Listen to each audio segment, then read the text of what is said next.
Hello and welcome to the OK Takes podcast. I am Matt, and as always, I'm joined by my fellow co-host, Edward. As of 9:01 p.m. West Coast time, Halloween is canceled because what is this holiday going to be now that we know Jameis Winston could be out for the year?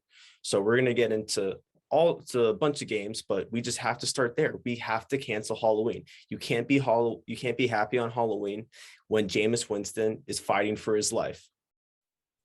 Yeah, as the resident Saints fan of this podcast, the fact that Jameis Winston has a torn ACL with possible MCL damage as well, it's like a knife into the heart of all Saints fans because you could tell they were kind of turning the corner after a bit of a shaky start to the season. But losing Jameis, yeah, I'm never going to be able to think of Halloween and not think of Jameis Winston tearing his ACL now.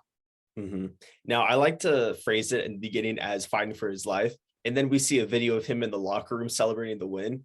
And there's one screenshot I have right here where, okay, first of all, do you see his crutches? Yeah, it's it's like he took he took items from his dentist and just blew them up 50 times and decided that's what he's going to use to walk around with. And then so this one screenshot right here, his left leg is in the air. It's the brace is starting from his ankle all the way up until his hip, but it's not, but his left leg's in the air and both of his crutches are in the air. Yeah. I'm just at the point where it's like, it's Jameis, man. Like I just expect the unexpected with him. He is a walking sitcom. He really is. Because no other quarterback in the NFL would be dancing in the locker room after tearing their ACL, like you said, possibly MCL. And you would think that it was just part of his Halloween costume. Absolutely. Yeah. It's like if Aaron Rodgers tore his ACL, would he be dancing in the locker room? No. No, but God damn it, Jameis, you are the best. I love you so much. How can you not love Jameis? Like on the field and off the field, he just brings chaos. Well, if you're the owner of a crab shack, I think that's the only reason. Yeah. I guess you're right. Yeah. Your crab legs might disappear from time and time again. Mm-hmm.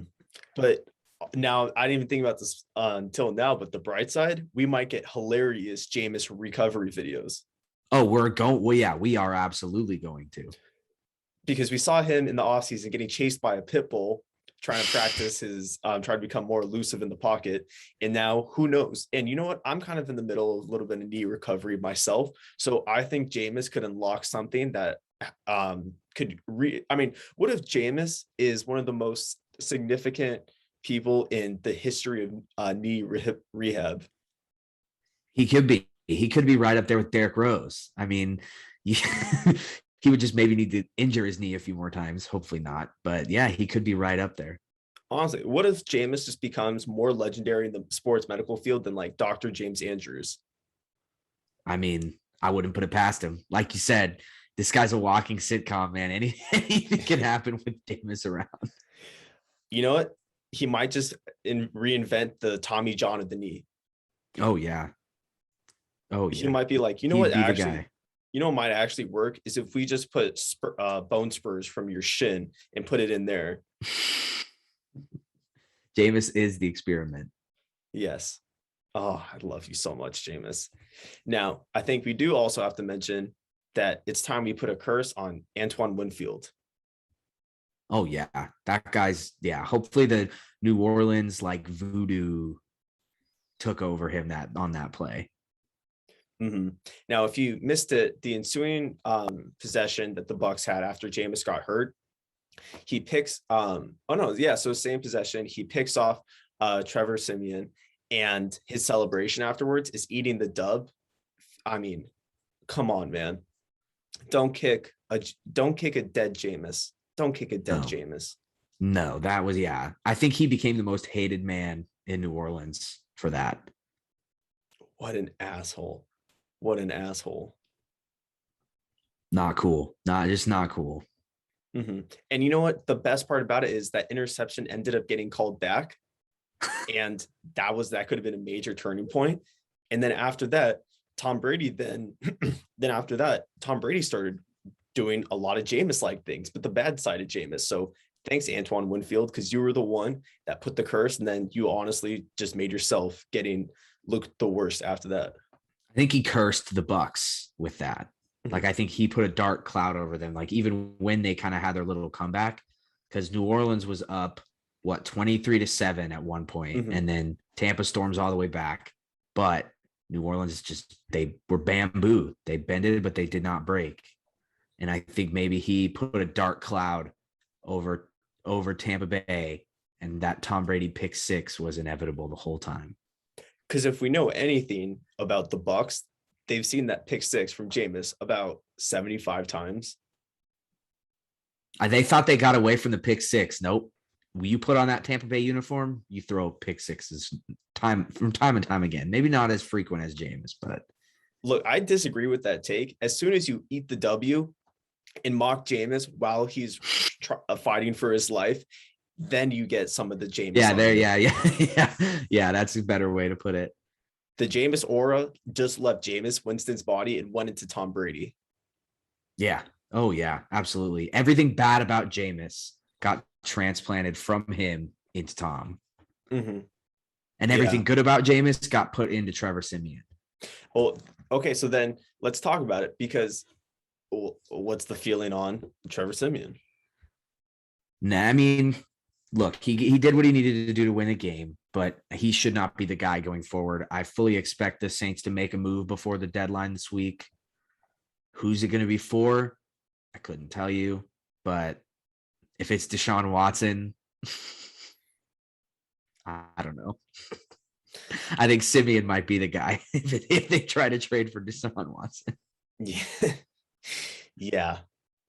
God, talk about an all-time moral debate of if you're okay with your team trading for Deshaun Watson. If I have to have a second team go through this type of off the field drama, I'm going to be very upset.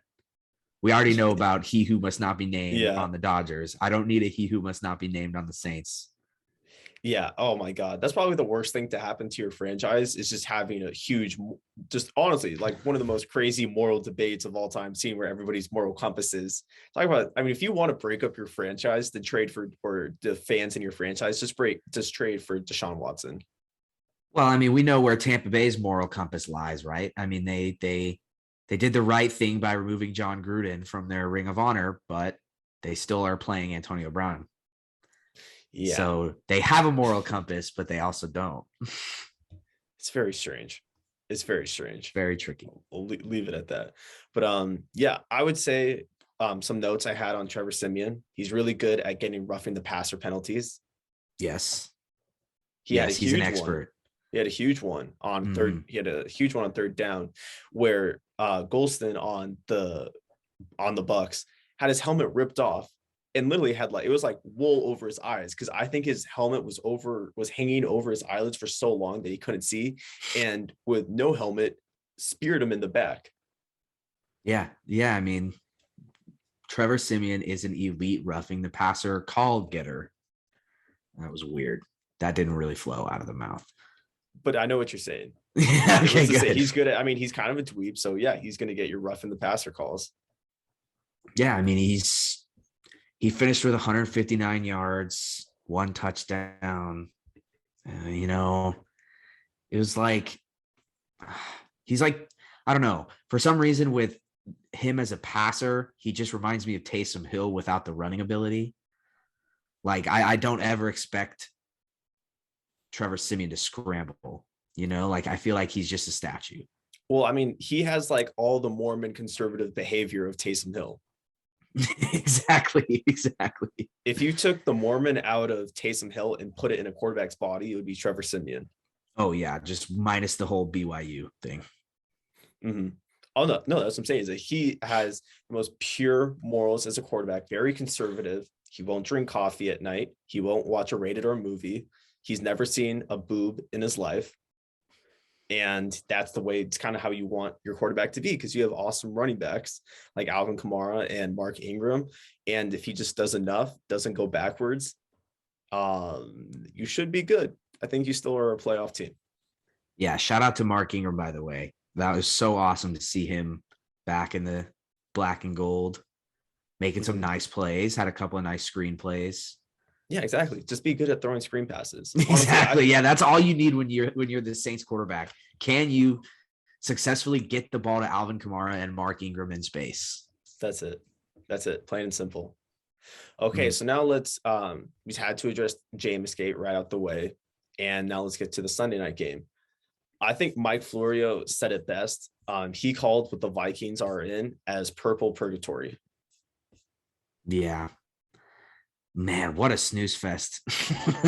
Like, without Dak Prescott playing, I knew, I was like, oh, this is going to be boring. And then Cooper Rush, I think, okay, do we have to call Cooper Rush Big Time Rush? Does that like have to be his nickname? No, why not? Come on, it has to be his nickname.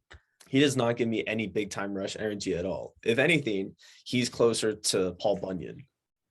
Now, there's not a lot of things you could do with Cooper Rush, but that's it. Like, I don't get any vibes of him being a pop star.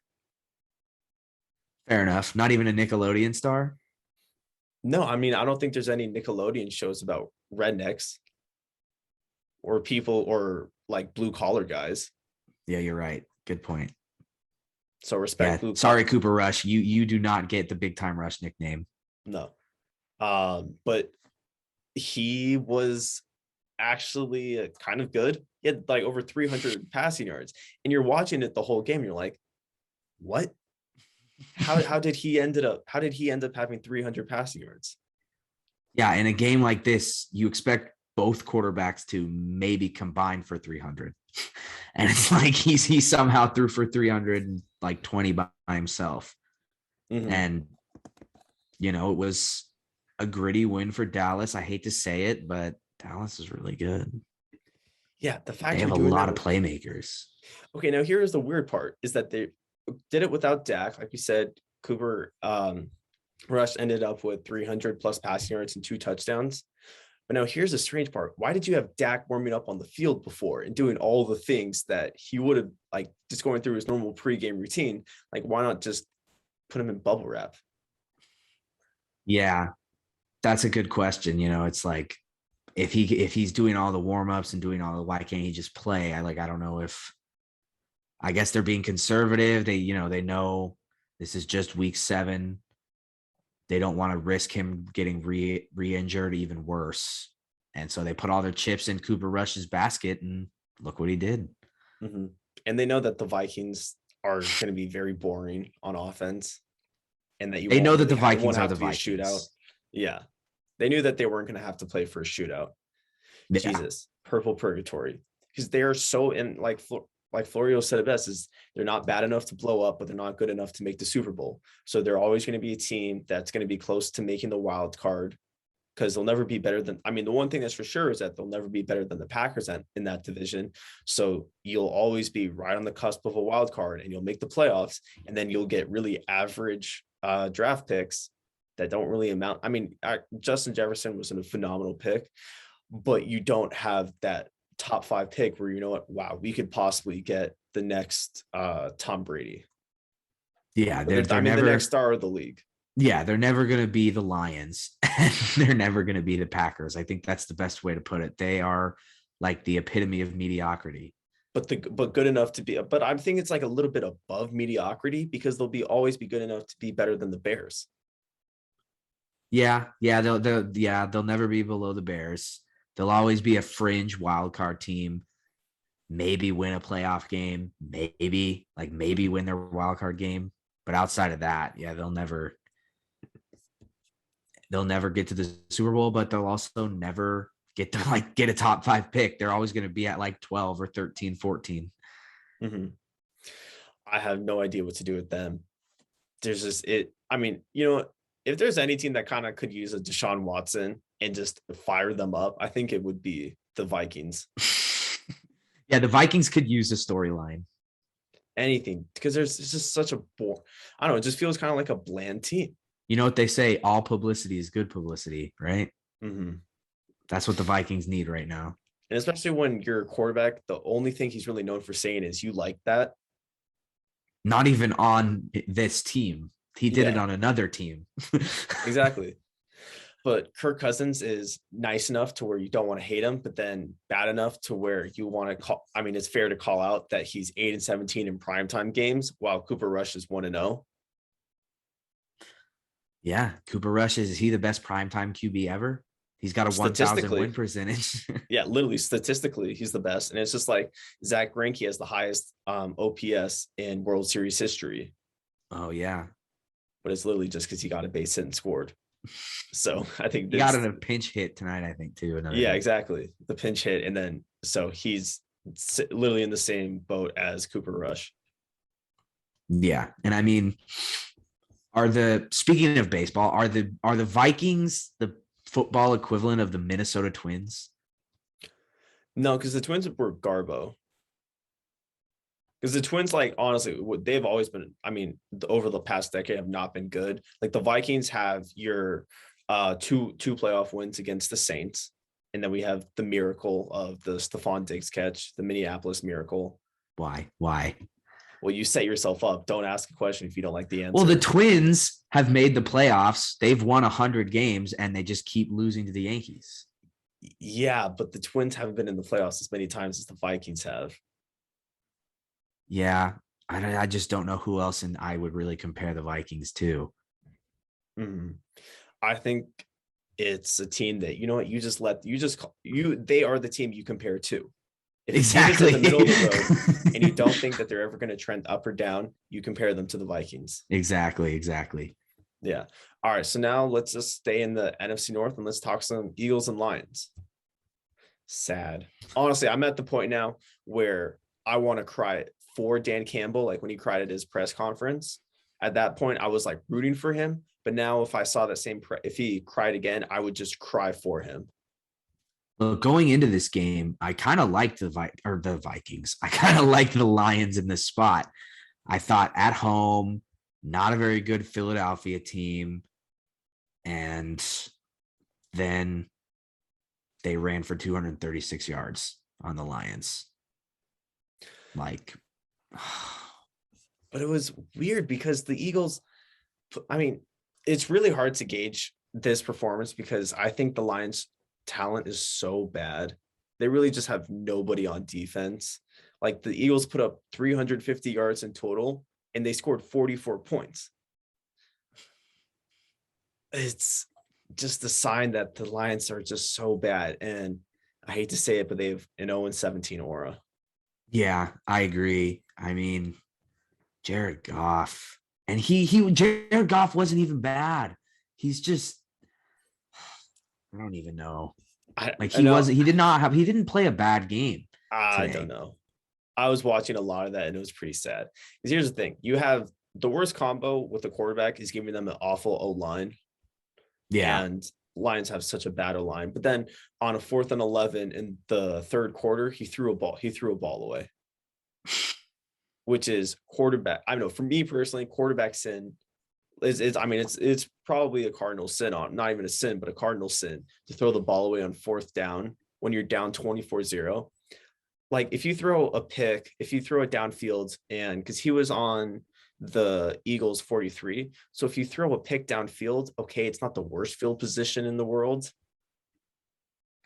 Yeah. But to just throw it away is so sad and it was so depressing. And I don't know what the Lions do. I really don't know what they do. And it's like, I would tell them, hey, draft a QB, but this QB class is pretty thin. Everybody thought Spencer Rattler was going to be that guy, and he kind of sucks. So it's like, this class is kind of thin. They're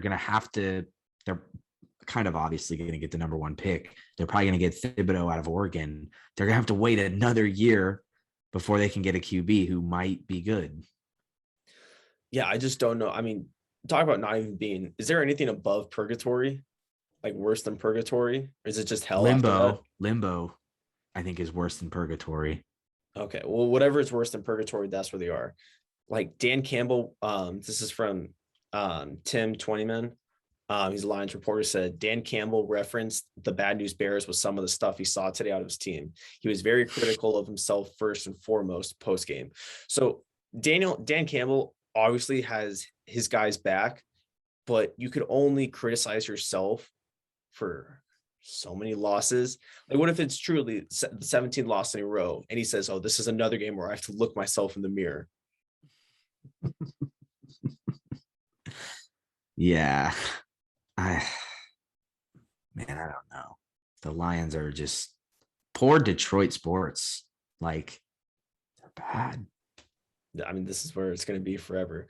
But the Dan Campbell thing sucks because I'll be honest, I was all on the train. I was all on the hype train with him because he finally brought some just energy. And it was just fun to see, like, Matt Patricia, I don't know, just had the personality of like a wheat bread of like turkey on wheat bread. There wasn't anything there. But then Dan Campbell came out firing. He was talking about eating guys' kneecaps and drinking 3,000 milligrams of caffeine in the morning. But then we like actually see what happens when he puts a product on the field, and the product on the field sucks. It was pretty much like watching Dan Campbell be sad is like watching Mufasa die. Yeah. It's tough to watch every time. You know it's coming and it still hurts. Because in the scar is just the Lions organization. Yeah, they're just not a winning, or like they don't. I don't know, that trade. I look at that trade as a fleece job, and it's like, wow, what was that front office thinking? Because trading for giving up Matt Stafford for like Jared Goff and some picks was like really bad. Mm-hmm. So it's not just the product on the field and just the coach, it's from top to bottom, really. Mm-hmm.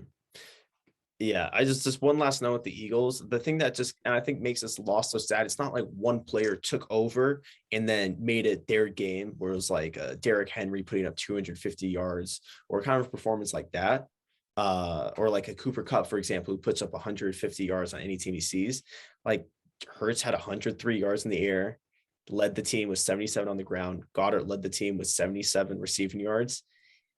It was just, oh my God, just all the turnovers and all the bullshit, and then all the taunting penalties, and then all the extracurricular business.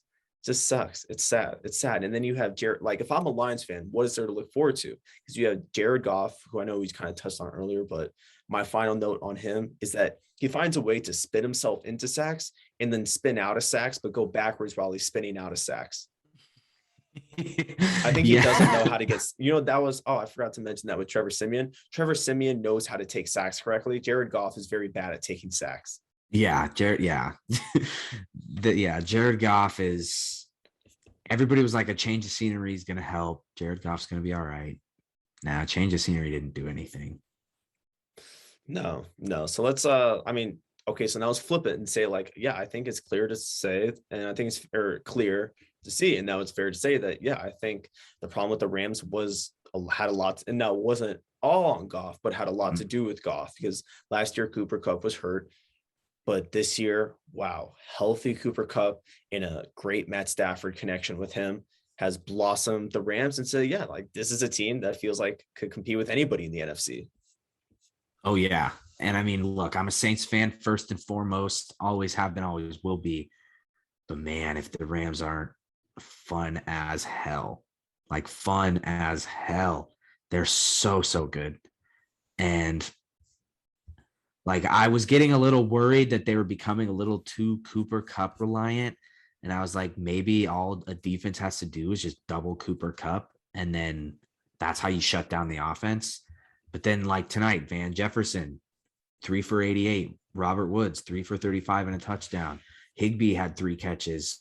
Darrell Henderson caught a touchdown out of the backfield. So it's like Matt Stafford shows that he can spread the ball around, that he doesn't just rely on Cooper Kupp.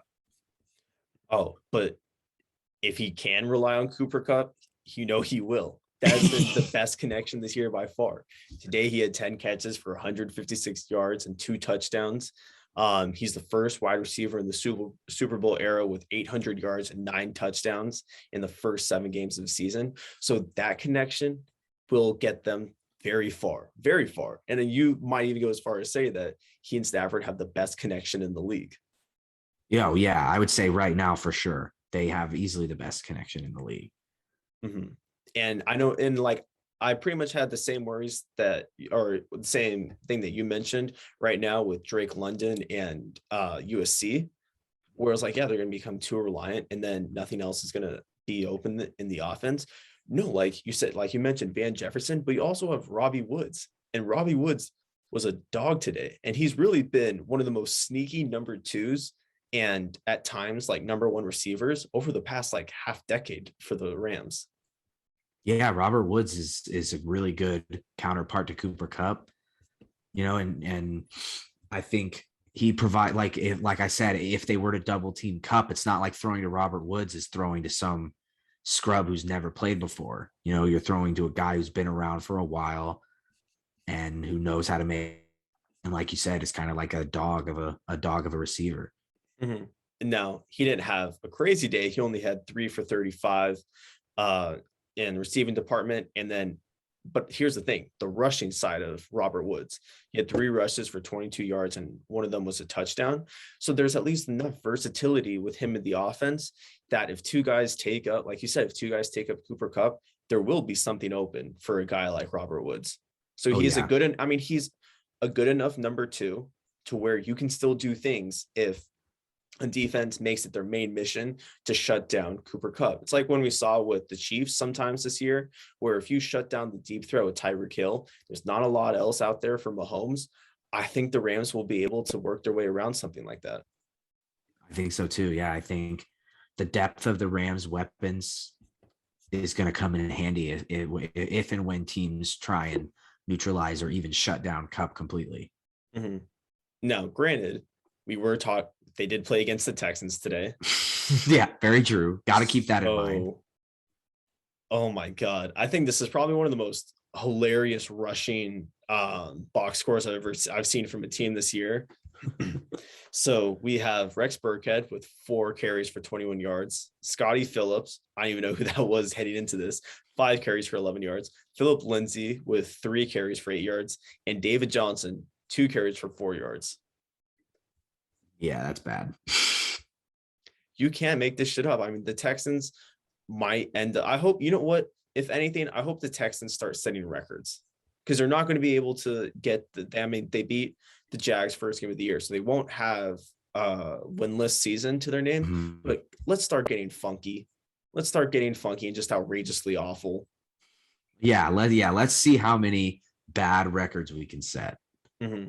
Please. And I just want to see, just let them be known for having one of the worst rushing attacks ever from here on out. From here on out, the fact that you don't have a single player with 22 rush yards. Bad.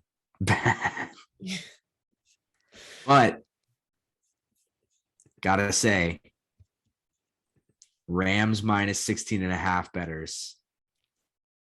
I feel for you. 38-0 Rams going into the fourth quarter.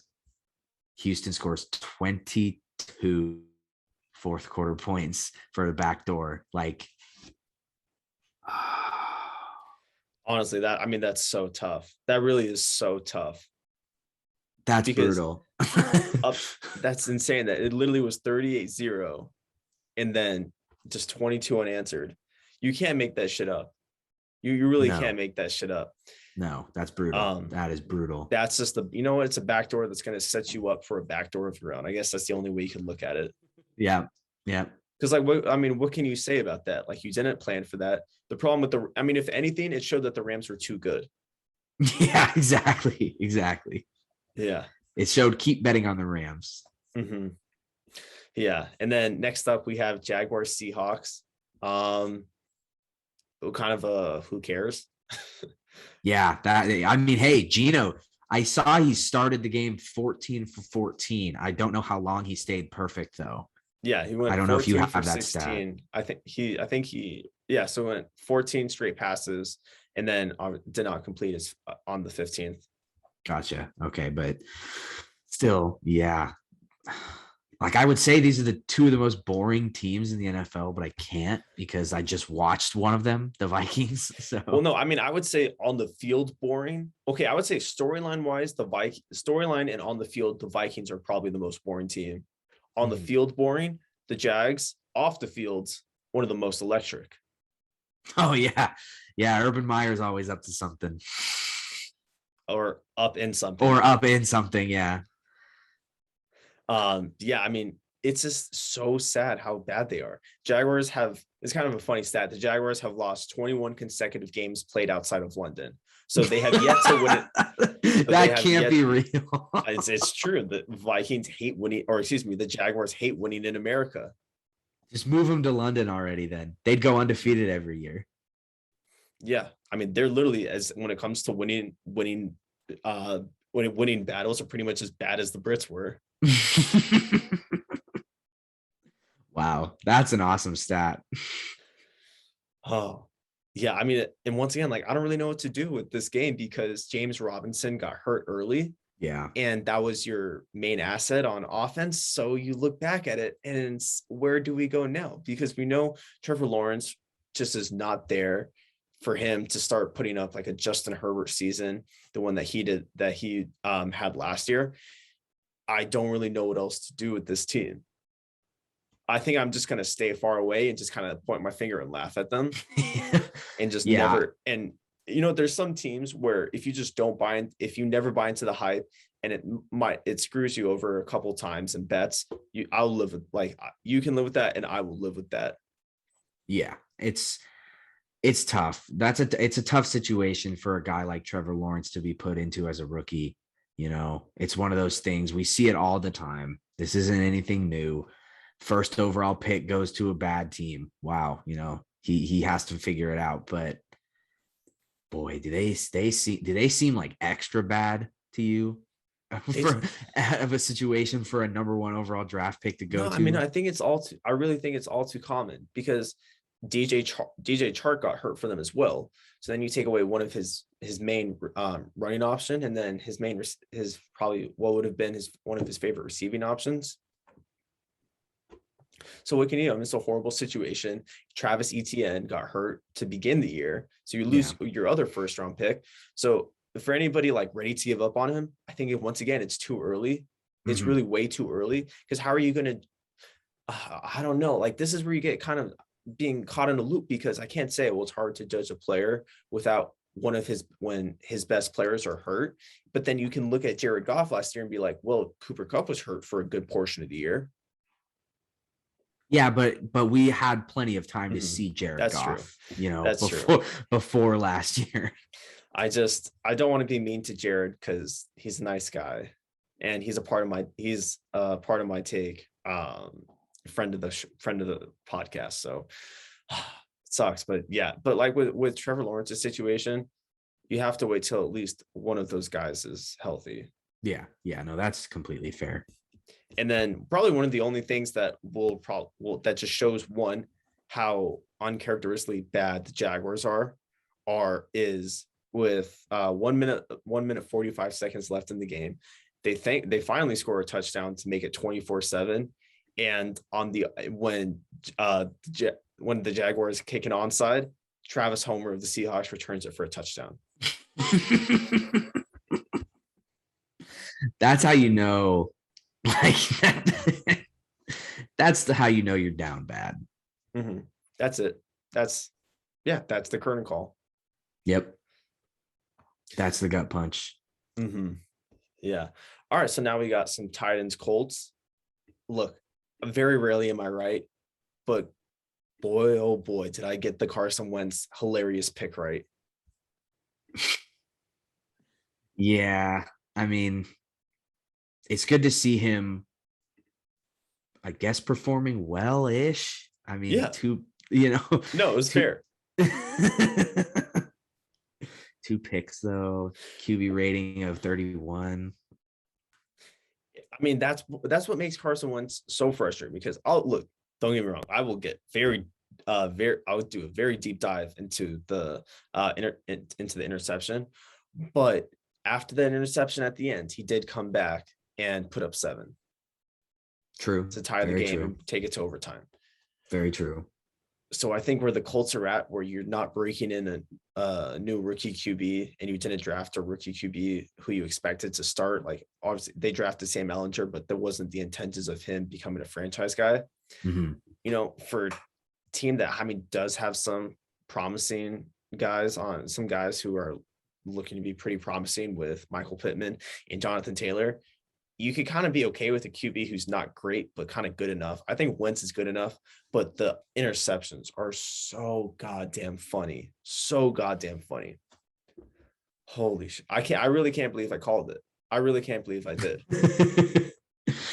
Yeah, I mean, I've never been a big Carson Wentz guy. I kind of always thought he was overrated. So I'm still not in on him. I'm still out on Carson Wentz. I don't know. Just not. Yeah. I just don't think the talent is all there. Mm-hmm. Yeah, I just gotta go back to the interception. So 1st and 10, 1 minute 33 seconds left in the game. They got to drive 90 some odd yards to take the lead, and the play is set up for a screen pass.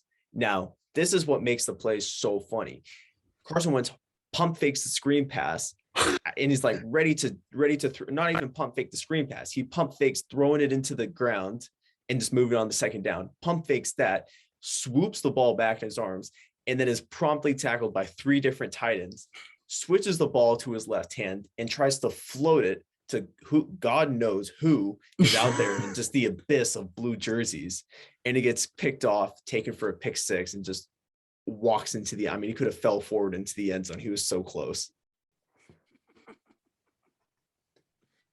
Yeah.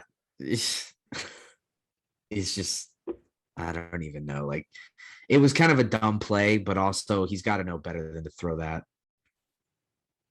I mean, I think it's a dumb play, but there's part of me that's like, do you know the Rocket Mortgage commercial with Kyler where he's seeing through the VR glasses? No, I think you got me on this one.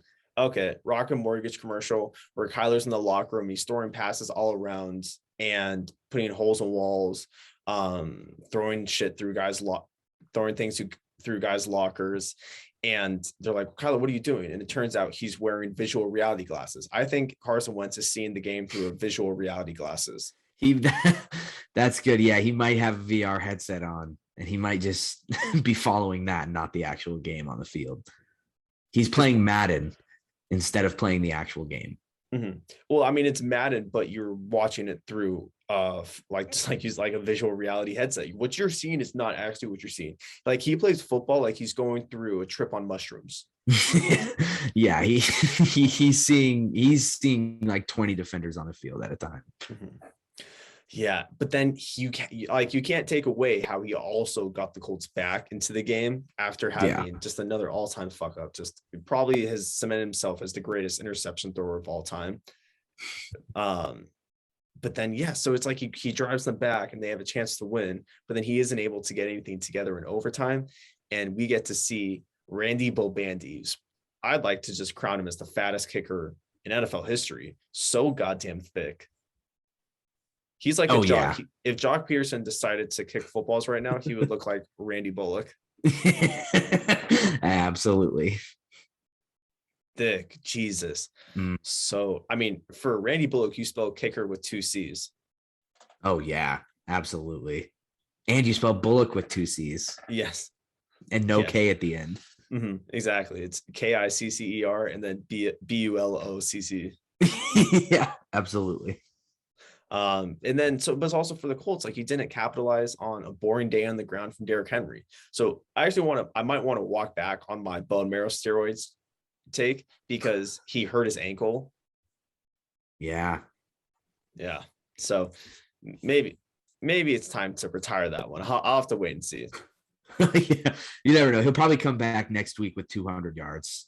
Mm-hmm. But yeah, exactly. Like, you guys, with Derrick Henry, it's like the whack-a-mole game where you're trying to see if you could ever get him. Well, you actually whack the mole and you're able to hold them under 70 yards, but then you don't put anything together. Exactly. Mm-hmm. All right, so now let's end with some Chargers Pats. Chargers. Every time I think that the Chargers are finally they're finally winning they're finally winning games and they're winning the close ones and they're pulling through, they lose a game like this, a game that they should be winning, and it's just, I don't know. It was just a silly game, and that pick six obviously was, a shining light, not a shining light, like a light of like a shining light for the Patriots, at least, not for the Chargers. And I was like, fuck, this is how, that was when I knew I was going to lose, was when Justin Herbert threw that pick six. I was like, yeah, Bill Belichick's back. Well, what's funny is that, like, and I don't know if it was just because the Patriots have been really bad lately, but the normal Belichick scout to me, he seemed confused. He's like, did I really draft Mac Jones? Was this the same Mac Jones that I was seeing in the combine and then all of the other private practices that we had in pro day? Because Mac Jones is, I'm sorry, but like Mac Jones is not good. No, can we be honest? And I kind of want to be like, now PFF has him as one of the higher, I think has him going into this game as the highest rated rookie quarterback. And if not this week, then it was last week. So you want to give him a little bit of credit and being like, oh, well, he's still a rookie. But my God, I'm so sorry if you had the over and just have had the over in any of the Patriots games besides the one against the Jets. Because I just did not see, there was, especially like at the end of the first half, where he had the opportunity to put together a nice drive to seal the half, and then at least get a field goal or a touchdown. With Mac Jones, if you need to get 3 or 7 points, especially like if you're down 5 or 6 and you need a touch, or down between 4 and 6 and you need a touchdown to put you in to have you win the game, where you can't get a field goal, it's either touchdown or bust. I would not be happy, or I would not be feeling too good about my chances if Mac Jones is that guy. No, I totally agree. I know, like we said, he's literally played 8 games in his career, but I don't see it with Mac Jones either. Like, he's just boring. Like, he's just I feel like he's just a boring quarterback. Because he misses a lot. He was missing some throws. Yeah. And there was a lot of things where you can't blame. He had the time to throw, and even guys were getting, it seemed like receivers were getting frustrated as well. And I'm sure Patriots fans are getting frustrated too, because they're like, well, we moved on from Cam, and he probably, granted, I don't think Cam would have been much better, and it was a better idea. But to have this letdown after Tom Brady, it's not like you were going to go. It would have been too perfect if Phillip Rivers hopped on the squad for a year, and then instead of going from top to, like, literally going from a skyscraper to concrete, or like concrete on the ground, there was some middle point where you were able to have a nice descent. Like, no, you had to go all the way from the top to the bottom. Yeah, absolutely. It's a bit of a free fall. And I even think sticking with Cam Newton would have been better than Mac Jones. I think I don't know, if you want to develop him, then you got to go Mac Jones. I think they made the right decision. But in the meantime, then it's going to be, like we said with the Vikings, like purple purgatory. It's going to be the same thing with Patriots purgatory. It's going to be growing. It's going to be a lot of growing pains. Yeah. It's going to be frustrating. But he is close to winning games, and the defense has been able to keep them in. So if you're the Patriots, just once again, praying for wild card. That was a big win, but who knows? Yeah. Because now the Chargers have had back-to-back very bad losses. And I thought that the Ravens game was just going to be an outlier in the entire season. Well, now who knows? That's kind of some of the things we saw in that game are bleeding into this game, with Justin Herbert and the offense looking absolutely frozen. Yeah. Yeah. And I thought after the Browns game, I thought, okay, this is where the Chargers turn the corner. This is where they go. And then, yeah, like you said, the Baltimore game was bad. And then this week was just a kind of a weird game, an unfortunate loss. And now they have a stretch where they play 2 teams we talked about, Philly. They have a pretty forgiving schedule coming up. So it'll be interesting to see what they do. Yeah. Yeah. Jesus. And the AFC is just so wide open at this point. Yeah, it is. It's funny because in the NFC, it's like there's 5 spots that are like locked in. that are like guaranteed, and then 6 and 7 are like kind of up in the air. Whereas I feel like the AFC is way more wide open. Yeah, because who knows? Because at one point after the Titans beat the Bills, we thought the Titans were one of the best teams in the AFC, but now they nearly lost to the Colts. So which makes it much more exciting, being like, okay, well, it's either gonna be the Patriots or Chiefs, or it's gonna be the Ravens. No, it really feels like any team in the AFC could lose on any given day.